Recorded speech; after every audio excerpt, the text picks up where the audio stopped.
नमस्कार दोस्तों, global stories में आपका स्वागत है। दोस्तों, झारखंड की राजनीति में इन दिनों रघुवर दास चर्चा का केंद्र बने हुए हैं। हर कोई जानना चाहता है कि आखिर रघुवर दास को झारखंड क्यों लाया गया। राज्य बीजेपी का कमाल आखिर उन्हें ही क्यों सौंपने की बात कही जा रही है। ये तमाम सवाल हर किसी के जहन में चल रहे हैं। यह लाजमी भी है क्योंकि रघुवर दास के कार्यकाल को अधिकांश लोगों ने देखा है, लेकिन हम आपको इसके पीछे के सारे रणनीति बताएंगे, जिसे जानने के बाद न सिर्फ आपके बल्कि झारखंड मुख्यमंत्री हेमंत सोरेन के भी नींद उड़ जाएंगे। दोस्तों, कहा जाता है कि बीजेपी कुछ भी कदम उठाती है तो उनके पीछे मोदी की सोच और अमित शाह का रणनीति होती है। ऐसे में आप अंदाजा लगा सकते हैं कि यह स्क्रिप्ट कितनी सोच समझकर लिखी गई होगी।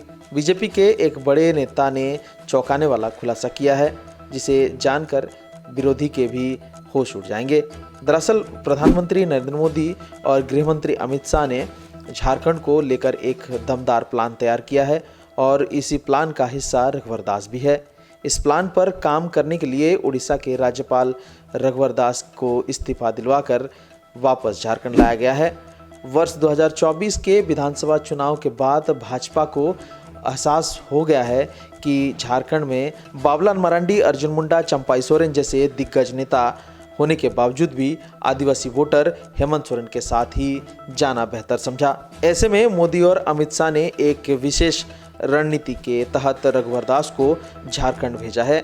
इस रणनीति का नेतृत्व करने के लिए रघुवर दास को सबसे उपयुक्त माना जा रहा है।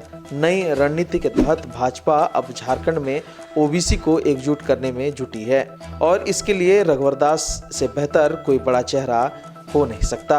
अब रणनीति समझने के लिए थोड़ा आंकड़ों पर गौर करते हैं।